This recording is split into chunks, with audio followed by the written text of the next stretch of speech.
friends, welcome to Law and GK. So friends, on this channel we discuss the contents of law and previous year papers of judicial services and other legal exams. So friends, in today's video we are going to discuss the pre-exam paper of Chhattisgarh Judiciary 2016. देखिए 2016 में दो exam हुए थे, 2015 का 16 में हुआ था और 16 का फिर 16 में हुआ था। तो जो 16 का 16 में हुआ था हम वो वाला आज डिस्कस करने जा रहे हैं। So friends, if you are new on this channel I would like to recommend कि आप जो है इस चैनल को जल्दी से सब्सक्राइब कर लीजिए because it will be very beneficial for you in preparation for judiciary and other legal exams. And while subscribing, don't forget to press the bell icon so that you can get the notification for our upcoming videos. And if you like this video, just click the like button over there and appreciate this with your friends so that they can come to know about this channel as well. And अगर आपको हमारे efforts अच्छे लगे हों तो in addition to like and subscribe, kindly give us a super thanks. चलिए बढ़ते हैं क्वेश्चन पेपर की ओर। ये क्वेश्चन पेपर मैंने ऑनलाइन डाउनलोड किया है, आप इसको ऑनलाइन डाउनलोड कर सकते हैं। छत्तीसगढ़ पब्लिक सर्विस कमीशन की वेबसाइट से ही आपको मिल जाएगा। ये प्रीवियस ईयर पेपर्स में नोटिफिकेशन में आप देखेंगे वहाँ पे मिल जाएगा आपको। आप जो है गूगल सर्च करके भी इसको डाउनलोड कर सकते हैं। तो देखिए क्वेश्चन नंबर 1 है नॉन कॉग्निजेबल ऑफेंस मीन्स। अब नॉन कॉग्निजेबल की जो डेफिनेशन है वो कहाँ पर दी गई है? इसकी डेफिनेशन जो है वो दी गई है सेक्शन 2L में, ठीक है। और क्या लिखा गया है वहाँ पर? Means an offence for which police officer has no authority to arrest without warrant. तो इसमें क्या होता है? Police can not arrest without warrant. 2 is the answer, 2L CRPC। Next 2, police officer can be appointed as assistant public prosecutor provided he is not below the rank of inspector and has not been a part of investigation। तो IO को जो है आप public prosecutor नहीं बना सकते because obviously अगर IO को पब्लिक प्रोसिक्यूटर बना दिया तो वो तो अपना ही फेवर करेगा। एंड इसका प्रोविजन कहाँ पर है? सेक्शन 25 CRPC में लिखा हुआ है कि no police officer shall be APP unless as provided under subsection 3 of section 25, ठीक है। और सेक्शन 3 में क्या लिखा हुआ है वहाँ पे कि भाई जो पुलिस ऑफिसर को उसको नहीं बना सकते अगर he is below the rank of inspector and अगर वो पार्ट है इन्वेस्टिगेशन का। तो दोनों यहाँ पर लिख दिए हैं। इसका आंसर रहेगा 4। नेक्स्ट है क्वेश्चन नंबर 3, बोर्न under section 109 as security for good behaviour suspected person can be executed for a period of not exceeding 1 year. इसका देखिए एक तरीका है याद करने का। 106 से वो 110 तक स्टार्ट होते हैं, ठीक है। सिर्फ 6 और 10 वाले हैं 3-3 साल के, बाकी सब जो है 7, 8 एंड 9 जो हैं कितने साल के लिए हैं? 1 ईयर के लिए हैं। देख लीजिए आप, ठीक है ना, याद रखिएगा ये। एंड सिर्फ 106 में जो है कोर्ट ऑफ सेशन या फिर MM या फिर JMFC वो जो है बॉन्ड ले सकते हैं। बाकी सब में EM जो है एग्जीक्यूटिव मैजिस्ट्रेट वो बॉन्ड ले सकता है। नेक्स्ट है 4, in which the following cases Supreme Court recently directed to upload online FIR within 24 hour of lodging. तो देखिए वो रिसेंट केसेस में था ये 2016 में। तो वो था youth bar association versus union of India. FIR पर ये मेन केस है, याद रखिएगा। Next 5, the provision for legal aid to accused are provided under which of the following section of CRPC? 304 में है obviously, 1 is the answer. Next 6, benefit of plea bargaining cannot be given to an accused if he has committed offence where punishment is below 7 year। 9 तब तो मिल जाएगा, above 7 year तो नहीं होगा। offence related to minor तब भी मिल जाएगा benefit। related to children below age of 14 year तब नहीं मिलेगा, above है 14 year तो मिल जाएगा। तो सेक्शन 265A से और L तक है प्ली बार्गेनिंग। चैप्टर है 21A। कोई ऐसा ऑफेंस किया हो जो socio economic condition of the country को इफेक्ट करता है या फिर वुमेन के साथ है या फिर children below 14 year of age है तो उसमें जो है प्ली बार्गेनिंग नहीं कर सकते। तो आंसर रहेगा 3। Next 7, in summary trial maximum punishment up to कितनी होती है? 3 months की। 4 is the answer. Summary trial की प्रोविजन कहाँ से कहाँ तक है? सेक्शन 260 से 265 तक। एंड 3 months कहाँ प्रोवाइड किया गया है? सेक्शन 262 में। Next 8, the bar of taking cognizance after lapse of period of limitation as stated in section 468(2) CRPC does not apply if the offence is punishable with imprisonment for term exceeding 3 years। 3 is the answer. 468 में क्या लिखा हुआ? देखिए अगर fine only offence है तो up to 6 months का limitation है, अप टू 1 year की है तो 1 year का लिमिटेशन है। अप टू 1 ईयर तो 1 ईयर का लिमिटेशन है, एंड 1 से 3 ईयर है तो 3 ईयर का लिमिटेशन है, और 3 ईयर एंड अबव है तो नॉन लिमिटेशन, यही तो लिखा हुआ है। तो लिमिटेशन जो है अप्लाई कब नहीं होगा, जब 3 ईयर से ऊपर का कोई ऑफेंस हो। Alright, next 9। अब आगे आईपीसी, यहाँ से IPC was drafted by the first law commission of India, और उसके हेड कौन थे, लॉर्ड मैकॉले, ठीक है ना, Thomas Babington Macaulay. First law commission of independent India, ये था first law commission of British India, है ना। जरा कमेंट सेक्शन में लिखो first law commission of independent India के चेयरमैन कौन थे। ये मैं डिस्कस कर चुका हूँ ऑलरेडी, कहाँ पर, डीजीएस में क्वेश्चन आया था लास्ट ईयर, उत्तराखंड में भी क्वेश्चन आया था लास्ट ईयर। अब देखिए यहाँ पर ये ऑप्शन में था लॉर्ड मैकॉले भी 4th पॉइंट पर, ठीक है, बट लॉर्ड मैकॉले ने ऑब्वियसली अकेले ड्राफ्ट तो किया नहीं होगा, उसमें जो कमीशन बनाया गया था तो उसके जो हेड थे ना Lord Macaulay, chairman of that first law commission. तो अगर ये देखिए ऑप्शन ऐसा आता है तो फर्स्ट लॉ कमीशन ही लगाएंगे हम, अगर नाम लिखे हुए हैं तब लॉर्ड मैकॉले लगा सकते हैं। नेक्स्ट है 10। Doctrine of mens rea is not attracted to which of the following categories of offence related to fraud, bodily injury, या फिर ऑफेंस अगेंस्ट स्टेट, या फिर स्ट्रिक्ट लायबिलिटी। स्ट्रिक्ट लायबिलिटी हो जिस ऑफेंस में होगी, चाहे वो स्टेट का हो, फ्रॉड का हो, कैसा भी हो, उसमें जो है mens rea is not essential, 4 इसका आंसर रहेगा। नेक्स्ट 11।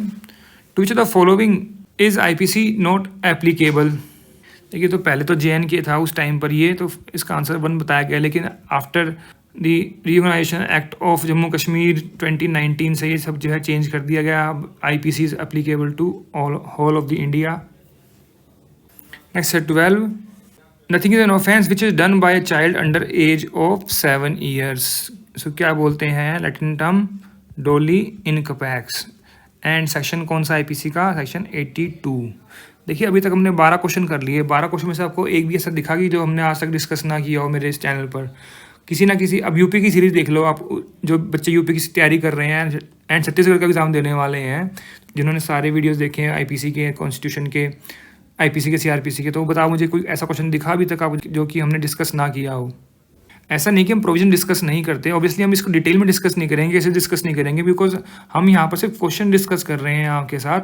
हमारा जो मेन टारगेट है वो है क्वेश्चन्स को डिस्कस करना। यहाँ पर मैं कंसेप्ट समझाने नहीं आया हूँ, यहाँ पर मैं कंसेप्ट के साथ साथ मैं यहाँ पर कंसेप्ट को एक ब्रीफ तरीके से बताता हूँ कि हाँ भाई डोली इनकपैक्स का कंसेप्ट है, सेक्शन 82 आईपीसी से रिलेटेड है। अब इसके अलावा मैं कंसेप्ट बताने बैठ जाऊँ ऑब्वियसली तो 1 घंटा तो उसी में लग जाएगा, कंसेप्ट में ही, है कि नहीं। कई लोग कहते हैं कि आप कंसेप्ट को अच्छे से समझाते नहीं, यार समझाएं कैसे, हम तो यहाँ क्वेश्चंस कर रहे हैं ना। जब मैं कंसेप्चुअल वीडियोस बनाऊंगा तो आप उसको तब देखिएगा, अगर ना समझ में आया तो मुझे बताइएगा फिर। Next 13। A instigate B to instigate C to murder Z. Accordingly, B instigated C and C committed the murder of Z. Who will be liable for punishment? All A, B and C. 4 is the answer. Section कौन सा है ये IPC में? Section है 108 and explanation है 4 और ये उसका इलस्ट्रेशन है। नेक्स्ट है 14। A man is said to commit rape if he has sexual intercourse with a woman with or without her consent, if her age is below 18 years. After 2013 amendment जो as जो है उसको 18 year कर दिया गया था, तो 4 इसका आंसर रहेगा। सेक्शन कौन सा है? 376। Next 15। The criminal law amendment act 2013 has added a new section 376D. What does it relates to? It relates to gang rape. D is the answer. Amendment से क्वेश्चन है, प्रोविजन से। Next 16। In which of the following cases has the constitution validity of section 377 IPC has been upheld by the supreme court. तो ये case था Suresh Kumar Kaushal versus Naz foundation, 1 is the answer. And इसके बाद कौन सा केस आ गया? Navtej Singh Johar versus union of India, है क्या नहीं? 2018 की जजमेंट है। नाज फाउंडेशन जो है दिल्ली हाई कोर्ट की डिसीजन थी 377 पर। सुब्रमण्यम स्वामी वाला कौन सा था? 499 मतलब डेफेमेशन पर था ये। श्रेया सिंगल वाला IT act 66A। Next 17। What does recent supreme court judgment in Subramanian Swamy versus union of India relates to? देखिए आ गया ना क्वेश्चन यहाँ पर। Upholding section 499 and 500 criminal defamation IPC, they are not unconstitutional. 2 is the answer. Next 18। For committing offence of dacoity under section 391 what is the minimum number of person that are required 5। कितने easy question पूछे हुए हैं, 3 इसका answer रहेगा। Next 19 in which of the following are the provision relating to injunction mentioned. Injunction की provision कहाँ पर है, ये सीपीसी का क्वेश्चन पूछ रहे हैं। ऑर्डर है 39 एंड सेक्शन है 95, 1 is the answer. Next 20 which of the following properties are not liable to attachment in execution of decree. तो सेक्शन 60 का 1 का प्रोवाइजो जो है ये बताता है कि आप क्या अटैच नहीं कर सकते। तो बैंक नोट कर सकते हैं, प्रोमिसरी नोट कर सकते हैं, लैंड कर सकते हैं, बुक ऑफ अकाउंट्स नहीं कर सकते। 4 is the answer. Next 21 garnishee is a person who is debtor of judgment debtor. कितना इजी क्वेश्चन है ये भी।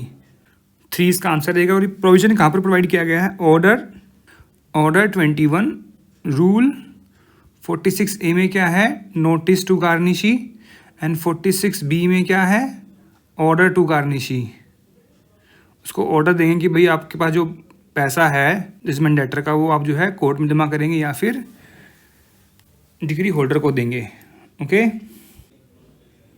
Next 22 interlocutory order are issued by civil court.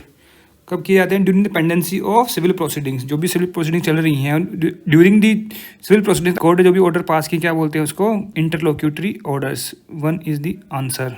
और का प्रोविजन कहाँ पर है, order 39 rule 6 to 10। Okay. Next 23 what does section 80 CPC deals with. Requirement है नोटिस देने की for the institution of suit against government के अगेंस्ट भी आप कोई सूट फाइल करेंगे तो 2 मंथ्स का नोटिस देना होता है इन एडवांस। वह सेक्शन 83 इसका आंसर रहेगा। एंड सब सेक्शन 2 कहता है अगर कोई अर्जेंट सिचुएशन है जहाँ पर आप नोटिस नहीं दे सकते तो वहाँ पर सेक्शन 82 की जो है अप्लीकेशन लगती है for exemption from giving the notice to the government.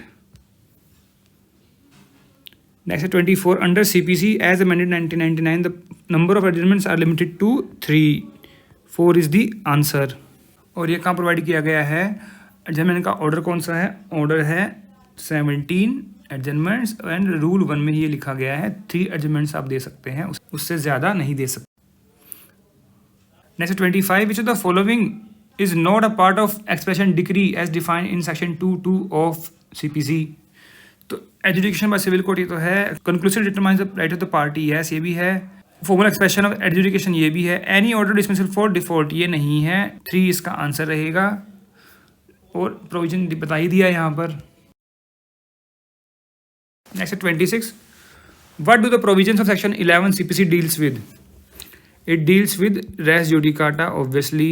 Race sub judice कितने में है, सेक्शन 10 में। गार्निशी का बता ही दिया। फॉरेन जजमेंट्स कितने में है, इसकी डेफिनेशन है सेक्शन 2(6) में एंड सेक्शन है 13(14). Next 27 what does pauper suit mean. Pauper suit क्या होता है, by indigent person, suit by indigent person. 3 is the answer. Provision कहाँ पर है इसका, ऑर्डर 33 में, ठीक है। एंड अपील होगी तो order 44।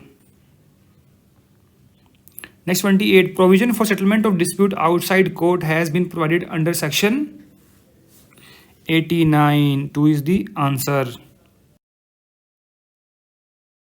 Next 29 by whom can the transfer of suit or proceedings from one state to another state be ordered? Supreme court कर सकता है। 2 is the answer. कहाँ पर प्रोविजन है, सेक्शन है 25 CPC। Next 32nd appeal under section 100 CPC lies before High Court. 2 is the answer. But on substantial question of law. Next 31 GST has been introduced by 101st amendment. अब तो 105th amendment आ चुकी है तो वो देख लीजिए ज़रा रिसेंट में। सारी अमेंडमेंट्स मैं ऑलरेडी डिस्कस कर चुका हूँ, आप उसको ज़रा ध्यान से देखिएगा। 2 इसका आंसर रहेगा, उस टाइम पर आई थी। फिर next 32 select the most appropriate. Article 14 of constitution provides all person equality before law and equal protection of laws. 3 इसका आंसर रहेगा। अभी तक जितने भी क्वेश्चंस किए हमने बहुत ही सिंपल क्वेश्चंस हैं, बहुत ही ज़्यादा कॉमन क्वेश्चंस हैं एंड रिपीट क्वेश्चंस हैं। Next 33, right to education is provided under article 21A of the constitution of India. 3 इसका आंसर रहेगा। कब आया था ये? 2010 में, bye 86th amendment of constitution. ठीक है ना, ये भी पूछते हैं ना कि कब से, विद इफेक्ट फ्रॉम 2010 से है। अमेंडमेंट कौन सी थी? 86th। Next 34, which of the following statement is most appropriate? The president of India is bound by the advice of council of minister. No. Not bound, may require the council of minister to reconsider advice. The president of India is bound to accept advice of council of minister tendered after reconsideration. अगर reconsideration के लिए भेज दिया और वापस से उन्होंने वही भेजा है तो, या फिर चेंज करके भेजा है, तो वो माननी पड़ेगी प्रेसिडेंट को। 4 इसका आंसर रहेगा। Next 35, ordinance promulgated by president under article 123 of constitution shall cease to operate after 6 weeks from reassembly of the parliament. 3 इसका आंसर रहेगा। Next 36, what is the constitutional significance of Kesavananda Bharati case 4? तो किसके लिए था ये? For propounding doctrine of basic structure. 1 इसका answer रहेगा। Next 37, doctrine of full faith and credit is enshrined in article 261। 1 is the answer. ये बहुत ही रिपीटेड क्वेश्चन है। ये यूपी की सीरीज देख लीजिए, छत्तीसगढ़ की सीरीज देख लीजिए, हम ऑलरेडी डिस्कस कर चुके हैं। Next 38, chairman of UPSC is appointed by the president. 2 is the answer. Article कौन सा है? 316 में। ठीक है। Next 39, the chief election commissioner can be removed from his office in a manner ground as applicable for the removal of जज of supreme court. 3 इसका answer रहेगा। और एक काम प्रोवाइड किया गया है आर्टिकल 324 के क्लॉज 5 के प्रोवाइजो में। Okay. Next 40, why is the writ of mandamus issued? Mandamus किस लिए करते हैं issue? To direct the public authority to perform its public duty. अब जो नेक्स्ट है ये to quash quasi judicial proceedings. ये कौन सा होता है? सर्शियरी। ठीक है। To quash illegal appointment, quo warranto. फिर prohibit a person from holding public office, इसके लिए भी कौन सी होती है? क्यूओ वारंटो। दोनों के लिए यही रहेगी। ठीक है। Next 41, the amendment in the constitution can be made under article 368। 2 is the answer. ये कितना इजी क्वेश्चन पेपर था ये। Next 42, which of the following जुडिक्शन is not exercise by the high court? Writ होगा, अपलेट होगा, ओरिजिनल होगा। Advisory नहीं है। एडवाइजरी किसके पास है? सिर्फ सुप्रीम कोर्ट के पास है। 4 इसका आंसर रहेगा। Next 43, which article of constitution states that this constitution may be called as constitution of India? 393। 3 इसका आंसर रहेगा। Next 44, provision for financial emergency are laid down in article 363 is the answer. 352 से start होता है, 350 फिर 6 है, फिर 360 है। National emergency, state emergency, financial emergency. Next 45, which of the following articles can not be suspended during proclamation of emergency under article 352 of the constitution of India? That was article 20 and 21। 2 is the answer. Next है 46, provision of administrative tribunal was added in constitution by 42nd amendment act. 1 is the answer. And ये part कौन सा है? Part है ये 14A। ठीक है। And article कौन से अमेंड किए गए थे? 323A and B ऐड किया गया था। Next 47, which of the following languages is not a part of 8th schedule? अब 8th शेड्यूल में कौन सी लैंग्वेज नहीं है? देखिए, नेपाली, संस्कृत, मैथिली है। राजस्थानी लैंग्वेज नहीं है। 4 इसका आंसर रहेगा। Next 48, according to section 2H of Indian contract act, a contract is an agreement between 2 or more parties, या फिर promise to do something, acceptance of an offer. As per section 2 की definition है an agreement enforceable by law. A contract is an agreement enforceable by law. 4 is the answer. पहले वो agreement बनेगा, फिर enforce जब होगा लॉ से तब वो जाके कॉन्ट्रैक्ट बनेगा। Next 49, in which the following types of contract consideration is not necessary? Agency में रिक्वायरमेंट नहीं होती। Section 185 provides that in agency no consideration is required. देख लीजिए, मिल जाएगा आपको। नेक्स्ट है 50, a businessman leaves goods at B's house by mistake, B treat the goods as his, is B liable to pay? Yes, बिल्कुल liable होएगा, liable to pay under non gratuitous act उसने किया है ना। ये कौन से कॉन्ट्रैक्ट होते हैं? ये क्वाजाई कॉन्ट्रैक्ट्स बोलते हैं, इनको क्या बोलते हैं? क्वेजाई कॉन्ट्रैक्ट्स या फिर क्वासी भी बोलते हैं कई लोग। सेक्शन कौन सा लगेगा इस पे? 70 ऑफ कॉन्ट्रैक्ट एक्ट। भाई obligation of person enjoying benefit of non gratuitous act. Non gratuitous मतलब वो जो एक्ट किया है, वो जो घर पे छोड़ गया, गलती छोड़ के गया है, उसकी कोई इच्छा नहीं थी आपको वो सामान फ्री में देने की, तो आपको उसके लिए आपने यूज़ कर लिया तो पे करना पड़ेगा।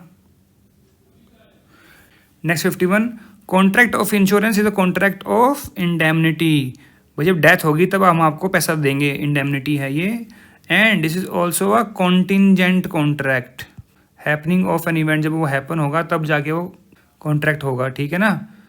2 इसका आंसर रहेगा। और ये कहाँ प्रोवाइड किया गया है इंडेमनिटी के बारे में? Section 124, 125।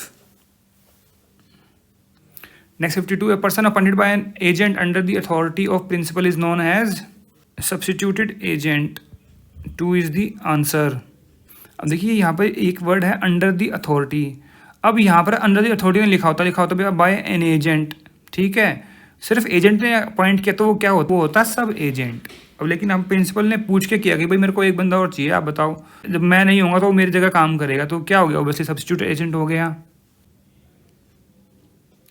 Next 53, del credere agent is a kind of mercantile agent. 2 is the answer. बहुत ही कॉमन क्वेश्चन है, रिपीट क्वेश्चन है, बहुत सारे स्टेट जुडिशरीज में आपको मिल जाएगा, यूपी, उत्तराखंड, सब जगह। Next 54, a stipulation essential to main purpose of contract the breach of which gives agreed party the right to repudiate the contract is known as condition. Sale of goods का question है ये, सोगा act से, और ये कहाँ provide किया गया है? सेक्शन 12 ऑफ सोगा में।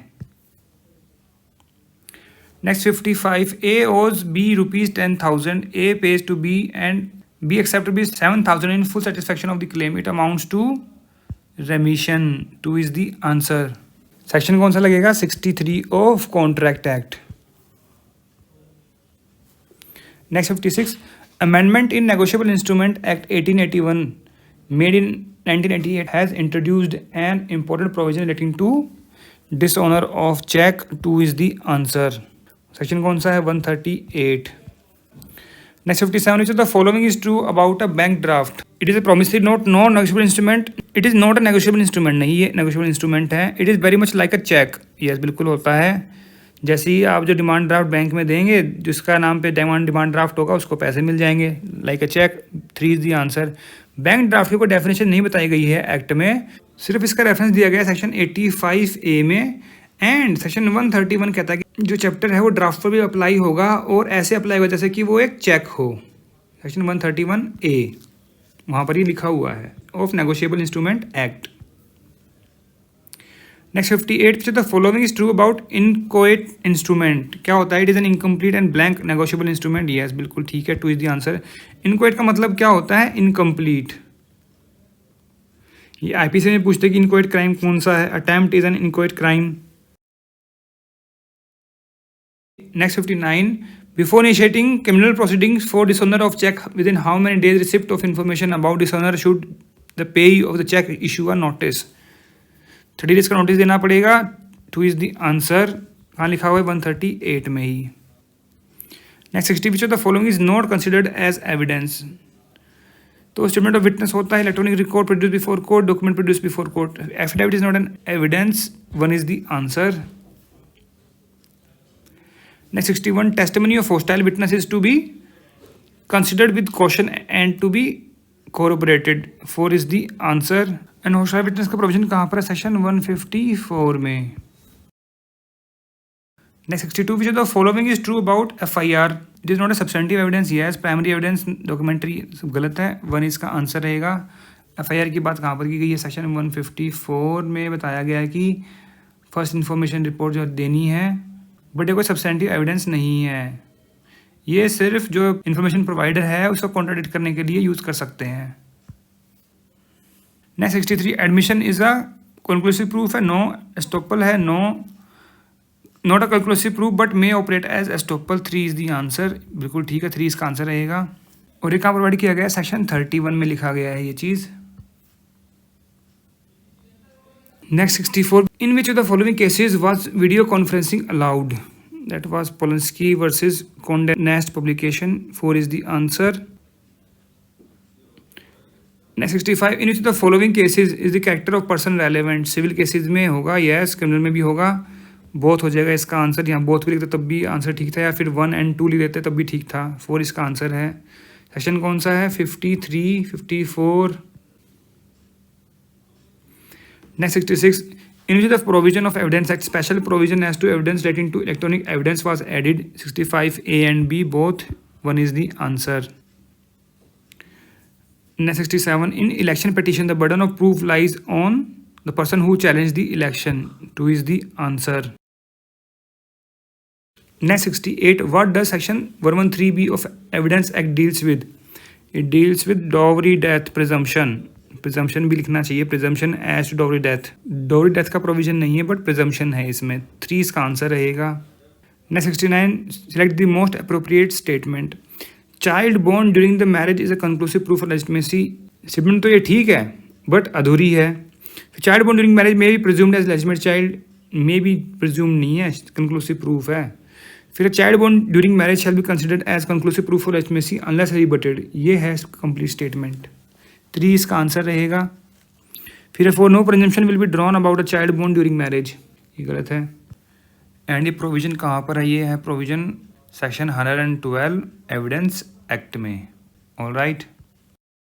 नेक्स्ट है 70. According to transfer of property act the term immovable property does not include grass, growing crops, standing timber. तो वो ऐड नहीं होता है इसमें. तो इसका आंसर क्या रहेगा? 4 ग्रोइंग क्रॉप्स. सेक्शन 3 इंटरप्रिटेशन में मेंशन है. Next 71. Which of the following is not an actionable claim?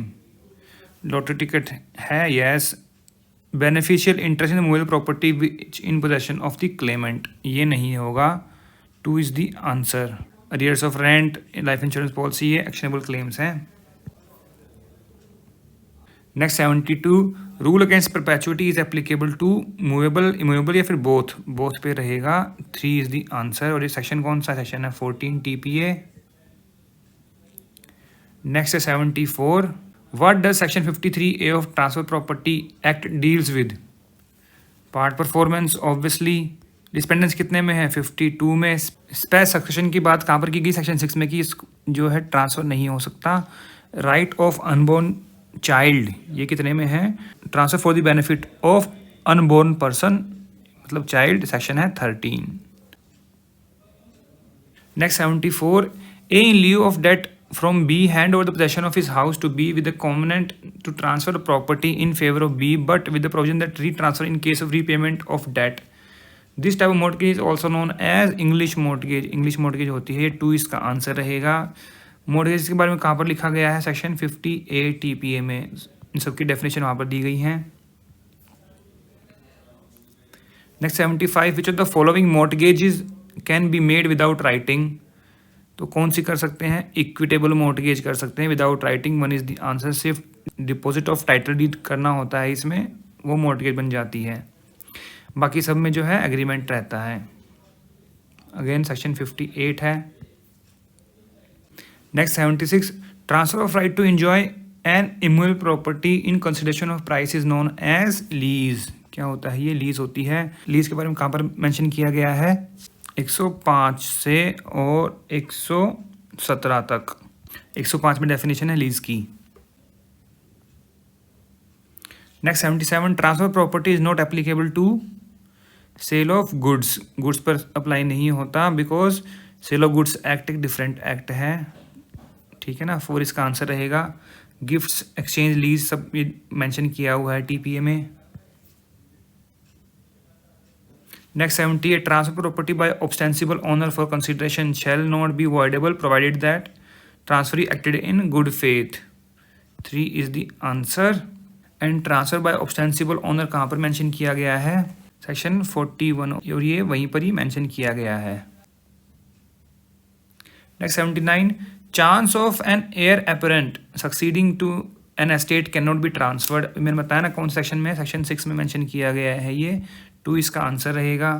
41 में देखिए क्या है? ट्रांसफर बाय ऑब्स्टेंसिबल ओनर अभी किया है. 16 में क्या है? 16 में है transfer to take effect on failure of prior interest.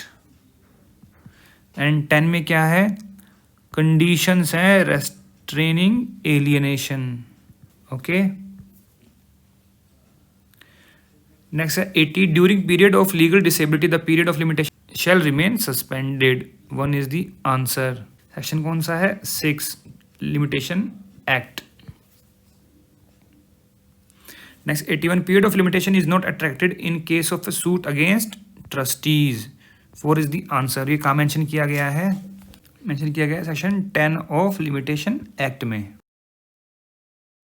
फिर है 82 before expiry of period of limitation A has acknowledged in writing the amount due as debt from B and has promised to pay. What is the effect of such acknowledgement. तो क्या होगा, fresh period of limitation start हो जाएगा obviously. 2 is the answer. Section 18 ये mention करता है कि भाई बिफोर द एक्सपायरी अगर आपने जो एक्नॉलेज किया है मेरा डेट ड्यू है तो वो एक fresh period of limitation start कर देगा वहीं से ही। एंड अगर मान लो कि एक्सपायरी के बाद लिखता है, वो लिख के देता है साइन करके, तो वो क्या होगा, that would be a separate contract as per section 25 of contract act exception 3। All right, next 83 which of the following document requires compulsory registration, instrument of gift of immovable property, yes चाहिए, will में नहीं चाहिए, lease below 1 year तो नहीं चाहिए, instrument acknowledging receipt है उस पर रजिस्ट्रेशन नहीं चाहिए होता, तो 1 इसका आंसर रहेगा। Section 17 provides the same of registration act. Next 84 document for registration may be presented at the office of sub registrar in whose judicial property or any portion is situated. 1 is the answer. And ये कहाँ पर mention किया गया registration act में, बताइए जरा section, this is section 28 of registration act. Next 85 for registration of document under section 32 registration act, the person who seeks registration, अब इसमें मोस्ट अप्रोप्रिएट बताना है, मस्ट रिमेन प्रेजेंट या may remain, need not to be. अब देखिए यहाँ पर ना जिसके डॉक्यूमेंट एग्जीक्यूट होने हैं ना वो नहीं लिखा हुआ, बट हु सिक्स रजिस्ट्रेशन, जरूरी नहीं है कि जिसने एग्जीक्यूट किया वही रजिस्ट्रेशन के लिए आए, बट जो रजिस्ट्रेशन करवा रहा है उसका प्रेजेंट होना जरूरी है। 1 is the answer.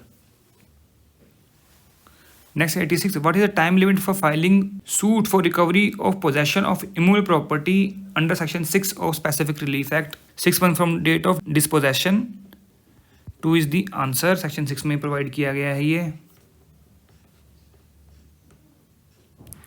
Next 87, specific performance of contract may not be enforced if the contract is relating to sale of immovable property, तब तो हो ही जाएगा।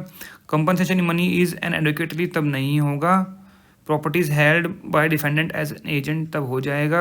Advocate compensation is not remedy, तब हो जाएगा। तो इसका आंसर क्या रहेगा, 2 is the answer. But after amendment of 2018 ये क्लोज जो है डिलीट कर दी गई है। अब जो है वहाँ पर एक क्लोज ऐड कर दी गई सब्स्टिट्यूटेड परफॉर्मेंस की। अगर आप सब्स्टिट्यूटेड परफॉर्मेंस करवाते हैं as per section 20 of SRA, तो वहाँ पर जो है कॉन्ट्रैक्ट एनफोर्स नहीं करवा सकते फिर, ठीक है ना, बिकॉज आपने सब्स्टिट्यूट परफॉर्मेंस करवा ली तो फिर उस कॉन्ट्रैक्ट को कैसे परफॉर्म करवाएंगे, है कि नहीं। तो इसका आंसर 2 रहेगा। एंड प्रोविजन कितने में है, सेक्शन 14 ऑफ SRA।